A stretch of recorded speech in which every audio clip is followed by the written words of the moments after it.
पवन सिंह जी हमारे जो भाई हैं वो बहुत ही बड़े कलाकार हैं, उनको पूरी दुनिया जानती है।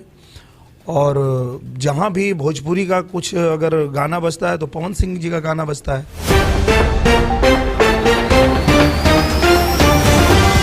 नमस्कार दोस्तों, आज सुबह गाना रिलीज हुआ पावर स्टार पवन सिंह का गन्ना एक फिल्म से होलिये पर, चोलिये पर। गाना का टाइटल है चोलिये पर। और वहीं पर दिनेश लाल यादव ने बहुत बड़ी बात कर दी है चोलिये पर गाना को लेकर। पावर स्टार पवन सिंह के जो गाने आज रिलीज हुए हैं सुबह 7:30 बजे 6:45 में जो रिलीज हुए गाना, उसको लेकर पावर स्टार पवन सिंह के जो निरहुआ और दिनेश लाल यादव निरहुआ बीजेपी के नेता और बहुत बड़ी बात कर दी। तो क्या है खबर, पूरी जानकारी बताएंगे इस वीडियो में, तो वीडियो में लास्ट तक बने रहें। और चैनल पर पहली बार आए तो वीडियो को दिल से लाइक कर चैनल को सब्सक्राइब करना। और पावर स्टार पवन सिंह के सच्चे वाले फैन हैं तो वीडियो में तो एक छोटा सा प्यारा सा अपनी कीमती कमेंट कर देना। तो दिनेश लाल यादव निरहुआ ने बहुत बड़ी बात कर दी है, यही कही है कि पावर स्टार पवन भोजपुरी के किंग है और पावर स्टार पवन सिंह के सामने कोई टिकना मुमकिन है, नामुमकिन है।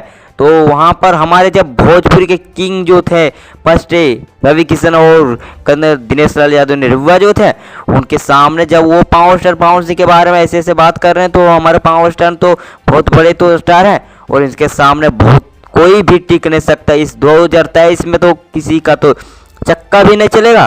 तो इसी तो मिलते हैं नए वीडियो के साथ, तब तक के लिए जय हिंद जय भारत।